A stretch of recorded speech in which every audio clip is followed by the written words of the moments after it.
galera, beleza? Seja bem-vindo a mais um vídeo do canal. No vídeo de hoje vou trocar uma ideia, um assunto aqui sobre...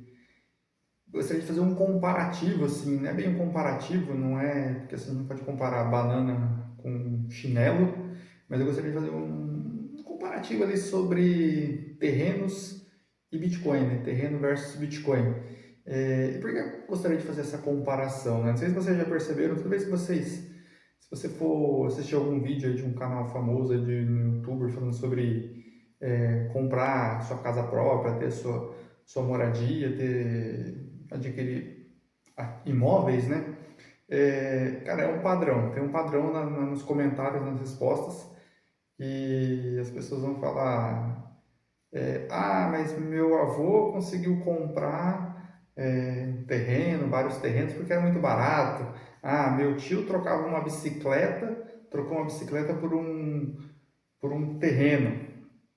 E, e a gente olha assim, só lê esses comentários e pensa que, sei lá nos anos 70, 80, 90, era tão simples assim, né? Então, por isso que eu gostaria de trazer essa, essa comparação entre Bitcoin. Por quê? Porque a gente vai ver muito disso também. Eu acredito que a gente vai ver muito sobre isso do preço do Bitcoin, né? A gente vai olhar para trás e as gerações eles vão falar assim: ah, mas você tem Bitcoin porque você comprou, é um preço muito barato. Hoje não dá mais para comprar, hoje é possível comprar, né? Então é por isso que eu gostaria de fazer esse comparativo, analisando três aspectos, né?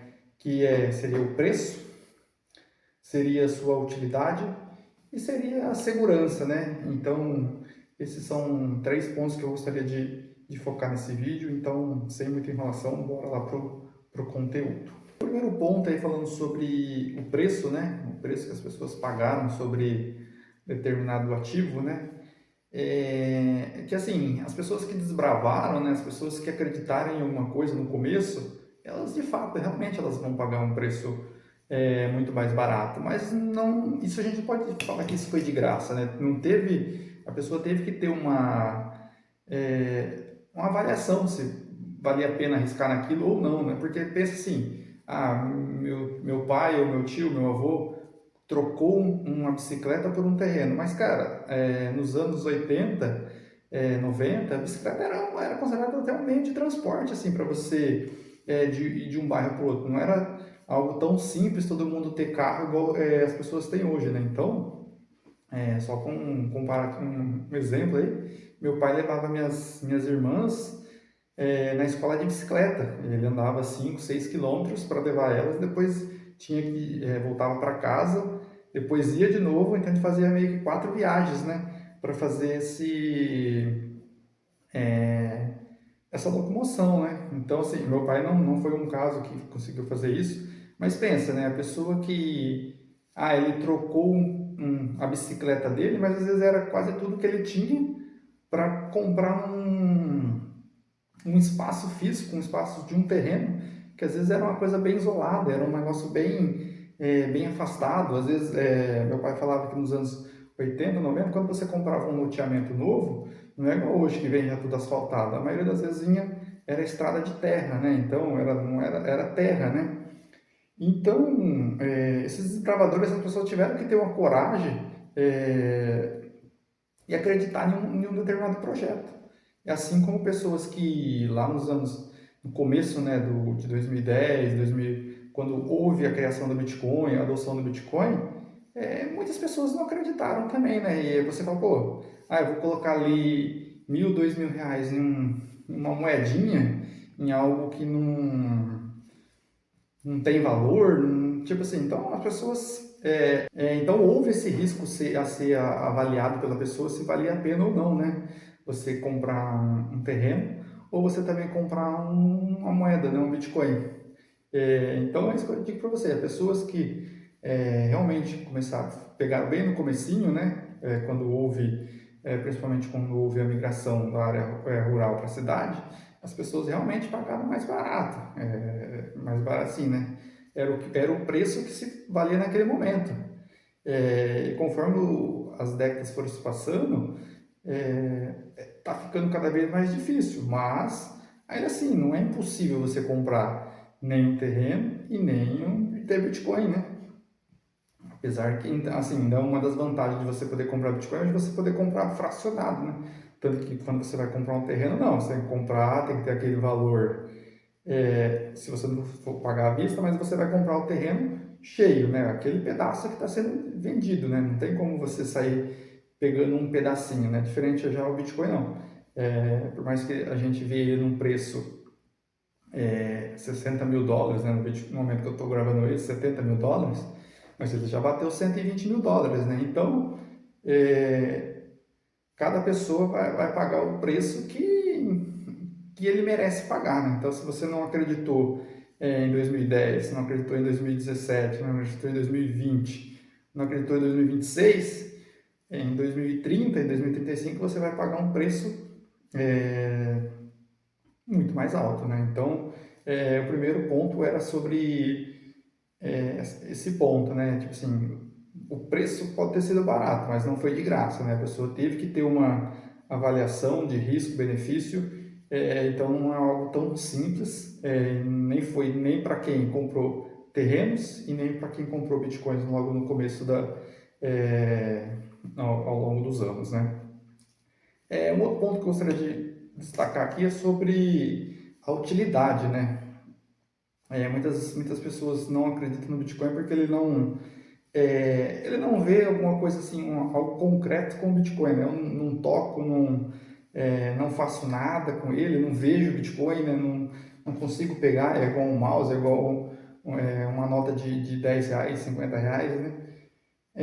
Mas isso é muito subjetivo, né? Porque as pessoas ainda não sabem avaliar o que é de fato o Bitcoin, o que ele pode trazer, né, de benefício para a pessoa, né? E essa comparação com o terreno também ela é válida, porque assim, quando você compra uma casa, logo você pode mudar nela, você pode alugar ela. Normalmente quem compra um terreno, investe em um terreno, você vai ver que muitas vezes a pessoa tem que ter paciência, porque é um espaço ali que às vezes não tem nada, você não tem nada, você comprou só um pedaço de terra. E às vezes também, se você parar para pensar friamente, logo de cara ele não tem muita utilidade. É um espaço que vai ficar ali parado e você vai ter que acreditar naquele projeto, naquela localização, que vai ter que bairros vão chegar ali perto, né, supermercado, essas coisas. Então, é, você e o Bitcoin também ele é a mesma coisa, num determinado ponto, né? Você tem que confiar e aí você tem que estudar o Bitcoin para você entender as suas características, né? Falar que o Bitcoin não tem nenhuma utilidade, pô, pensa o seguinte, se acontecer uma coisa igual venezuelano, se o cara tinha investido um dinheiro em Bitcoin e na moeda local dele, e ele precisou fugir do país às pressas, pô, no outro país ele continua com dinheiro, né? Ele pegou aquele Bitcoin que ele levou para fora do país, ele vai poder recomeçar a nova vida dele, né? A mesma coisa aconteceu com os judeus. Imagina assim, né? As pessoas tinham ouro físico, dinheiro físico. Numa determinada situação, você perde os seus bens, né? E se você tem o Bitcoin, você pode levar, como o Bitcoin ele é portátil, né? Ele é fácil de ser transportado. Então, assim, dizer que o Bitcoin não tem nenhuma utilidade é besteira total, né? O que às vezes a pessoa tem que entender é assim, o Bitcoin está no começo da sua vida, o Bitcoin é um projeto novo, né, de 15, 16 anos, comparado com outros ativos, né, milenários como o ouro, mas tem que ter paciência, tem que ter tempo. O ideal é que você deixe, né, que o Bitcoin, deixe que as coisas se decidam, que lutem, e você faz o seu papel. O seu papel é o quê? Trabalhou, estudou Bitcoin, comprou, armazenou e espera o tempo passar, né? Agora um outro ponto aí que eu gostaria de ter um comparativo aí também bem simples assim, é sobre a questão da segurança, né? Quando você compra um terreno, como eu falei, você tem que fazer uma proteção ali, você colocar um alambrado, você tem que cuidar dele, né? Ir lá fazer a limpeza do lote, até para que não seja invadido por outras pessoas, depois você ter algum problema para fazer o despejo dessas pessoas, né? Porque depois que alguma coisa acontece ali é pior. Então você tem que ter uma segurança, né, mínima, né? Pelo menos o básico, né? Fazer uma coisa bem feita. E quando a gente trata de Bitcoin também, né? A gente tem que pensar muito na questão da segurança. E você não precisa ser um gênio, né? Investir milhões em tecnologia para fazer uma segurança. Cara, com uma hard wallet você consegue fazer, com um sistema Tails você também consegue fazer. Então, assim, a gente tem que pensar na questão da segurança, né? O Bitcoin, uma das coisas mais importantes que você deve ter em mente é a questão da segurança. Você não pode simplesmente querer comprar o Bitcoin e deixar ele numa corretora da vida. Você não pode. Isso é inaceitável. Beleza, você vai vender daqui a pouco, ao longo do próximo mês, você pretende fazer esse tipo de operação? Tudo bem, não tem problema, deixa lá. Eu também deixo de vez em quando, eu vou acumulando, mas conforme uma quantidade que eu vou adquirindo, eu mando para minha carteira, né? Então e a questão da carteira tem toda uma questão de segurança aí que a gente tem que pensar. Eu tenho um vídeo aí sobre alguns medos, né, que a gente tem quando investe no Bitcoin. Então tem que ser pensado nisso, né? Então eu levei esses 3 pontos aí que eu gostaria de conversar com vocês, né? Fazer essa correlação entre Bitcoin e terreno, né? E é engraçado que a gente ouve muito falar, o tiozinho ali que tem bastante terreno, bastante casa. Então, assim, espero que vocês sejam, quem estiver acompanhando o vídeo aqui, estiver seguindo o canal, que vocês sejam o tiozinho do Bitcoin, né? Que vocês tenham comprado o Bitcoin, estejam acumulando. E aquela, você não. Para quem começou, não pegou, né, o começo de fato do Bitcoin, a gente não vai ser milionário com o Bitcoin. Assim como você não vai ser milionário em você comprar um terreno, 2 terrenos. Mas você vai estar na frente acredito que você vai estar na frente de muitas pessoas, tanto financeiramente aí, de patrimônio, de ideias, né? Você vai ter possibilidades que o Bitcoin te permite ter, né? Então, é importante, é relevante e espero que vocês tenham entendido um pouquinho da relação que eu tentei trazer com Bitcoin e terreno. Lembrando que são 2 ativos escassos, né? Mas cada um com suas características. Eu não quero entrar aqui no detalhe falando dessas características, mas assim, quase todo mundo conhece, né? Questão de imóveis, né? Então eu tentei fazer essa ligação para ficar talvez fácil de entender alguns pontos que eu acho relevantes na questão de ter Bitcoin ou não, né? Então esse era aí o conteúdo do vídeo de hoje. Espero que vocês tenham gostado. Deixa aquele joinha aí e se inscreva no canal. Beleza, galera? Falou!